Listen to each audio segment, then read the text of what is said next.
Hi, Mrs. Payne, it's Stacy again. I'm just going to do a reassessment on you this morning. I know you can't speak to me because you have your trach in your throat, so we're just going to use the hand signals again. Thumbs up for yes, thumbs down for no. So if you can just verify your Jane Payne, thumbs up, yes. Your date of birth is 1/1/1960, thumbs up, okay, great. And then have you developed any other allergies besides penicillin? Thumbs down, so no new allergies. Okay, great. I'm just going to take a listen to your lungs. I'm going to listen anteriorly. Take a deep breath in and let it out. Again. Again. Again. Again. Again. Mrs. Payne, I'm hearing a lot of rumbling. So I think that your O2 saturation might be a little bit low. I'm going to put a pulse oximeter on you and confirm. Yeah, your pulse oximeter is 91%, so we need to go ahead and suction you. So we've done this before. So it's where I put the catheter down your trachea. I'm going to put a mask on just to protect myself from any of your secretions. I'm going to put a towel across your chest in case any of the secretions come out. Move my pulse oximeter so I can keep reading that. I'm going to move kind of swiftly so we can get that oxygen saturation up. I'm going to turn my suction on. I want it to be between 80 and 120, so I just spin the dial until it is between 80 and 120. I have my suction tubing. I can verify the suction through that. In the real world, it should be connected, your ambu bag should be connected to your oxygen, but we only have air in our lab, so I'm going to dial that all the way up to 15 liters. Make sure your ambu bag, your bag inflates. Get that ready. For supplies, I just need a suction catheter kit and a bottle of sterile saline, and everything else should be in there. I have my stethoscope around my neck like a necklace in this situation because it's going to make it easier to reassess with one hand because I'm going to have to maintain sterility. I'm going to be doing a couple assessments at the same time, but I'm going to be moving kind of quickly, so I want to address this before we get started on the real person. So as I'm inserting the catheter, I'm going to make sure that the patient doesn't go into any additional distress as I'm inserting and as I'm suctioning. So you have to be doing two things at the same time, and that does include watching their pulse oximeter go up, see if they get a little hypoxic around their lips or if their coloring in general on their chest changes. So that's a hard thing to kind of describe while you're doing it. Also, your depth of your insertion of your catheter, when the patient coughs or you actually hit what's right around their carina, you won't be able to pass that. So if you're worried about how deep do I go, the patient's body will tell you when you have met the right depth. Now, for this purpose, I do need to remove this mannequin's pillow. You shouldn't have to do this for a real patient, but it just creates a little bit more space. So once you have everything that you need, you want to be moving swiftly on this actual skill on a human, because again, hypoxia is not a good thing. So I'm going to take off my dirty gloves. I'm going to wash my hands, let them dry. I'm going to open up my sterile suction kit, and everything I need is going to be in here. I need to look and identify where the little box is that I'm going to pour my saline into, so you don't want to just open wide up or it may fall out. So I always look, I find that. I fold back one side, and I've protected my entire sterile kit, and I'm just going to grab on the base, squeeze those sides together, set that down. I'm going to open my saline.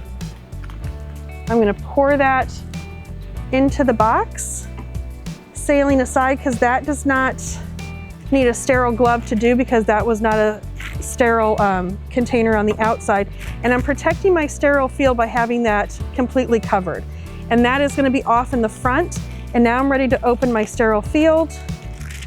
These are going to be your least favorite sterile gloves. They are like cafeteria lady gloves, but we're going to adjust because your patient is in distress.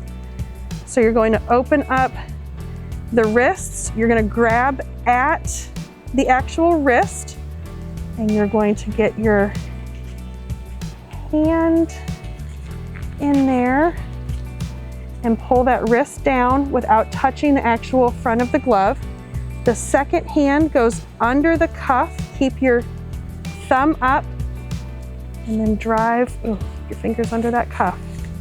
And drive your hand in. And if you lose the cuff, because sometimes on these it's a little hard, grab up in the palm of the hand, not touching your skin, hands are together. I'm gonna grab my suction. This is sterile and needs to remain sterile, but I'm going to lose one hand in this process. This is going to become a non-sterile component, and all of this needs to be protected by one hand. Do not spend a lot of time working on the recoil. It will just naturally happen for you, okay? I'm now going to connect and lose one hand with my suction. So I'm going to connect my tubing, and I like to loop my finger and pull that connection tight. These two hands are nowhere near each other. This hand is now non-sterile and is control of your suction, so you can check your suction by putting your thumb down. It should bring some fluid up. And now we're ready to take care of the patient. And again, I need to make sure that this catheter does not touch anything that is non-sterile. I'm going to move the patient's oxygen source out of the way. I'm going to grab my ambu bag. If you grab towards the end of the ambu bag, it's a little easier to connect to the inner cannula. Walk your hand down the ambu bag. Give them 3 breaths slowly for pre-oxygenation. Walk your hand back down the ambu bag to help create the separation. And now we're ready to suction the patient. I'm going to grab my suction. Your thumb is up on insertion. If I have a little tension with my tubing, then I don't worry about it touching anything. My sterile hand cannot touch anything, including the inner cannula of the trach. So you have to walk your hand back down the tubing, and once I meet resistance, I'm looking for any distress in the patient with their lips, their coloring, and that pulse ox. And once I have that resistance, immediately start intermittently suctioning, pulling that catheter out in a twirling motion, regathering your tubing. We're going to hyperoxygenate the patient again. Again, I saw no distress. My O2 sat is going up. I'm going to give 3 breaths again, because I just occluded their airway. I'm going to walk my hand back down. I'm going to put my stethoscope in my ears, oxygen source back, and I'm going to re-listen to them, all while maintaining the sterility of this tubing.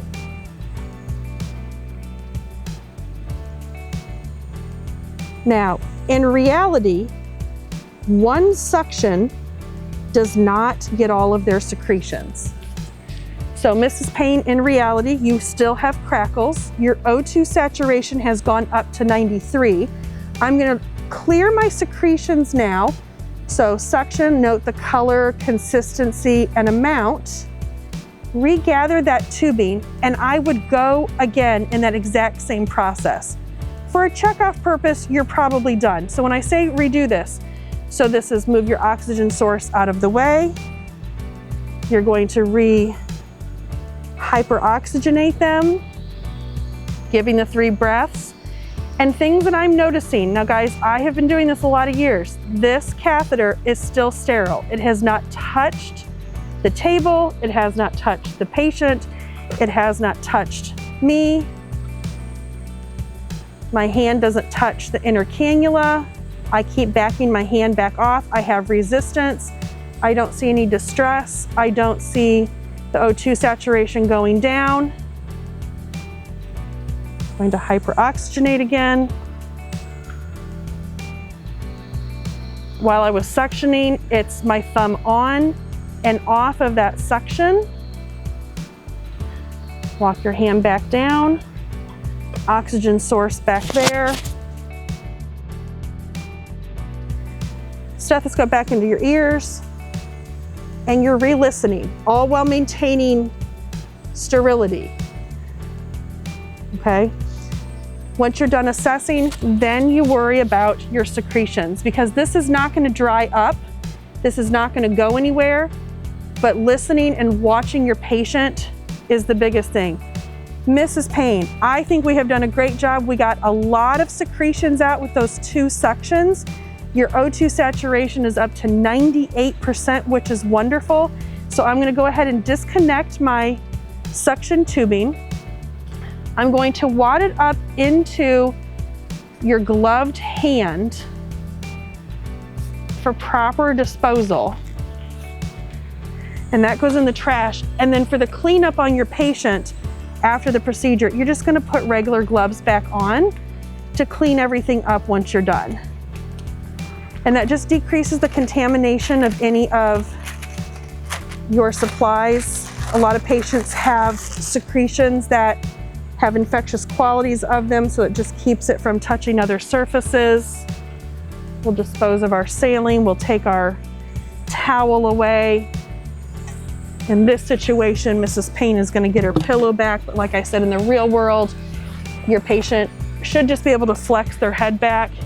You'll turn your ambu bag off. You'll turn your suction back off. You get things out of the way for your patient. Mrs. Payne, does that feel a little bit better? Your breathing feels a little more comfortable? Thumbs up, wonderful. Okay, I will be back in for a reassessment. We're doing this every 4 hours. If you're in any distress, just hit the call button for me and I'll be more than happy to come back in. Great, thank you so much.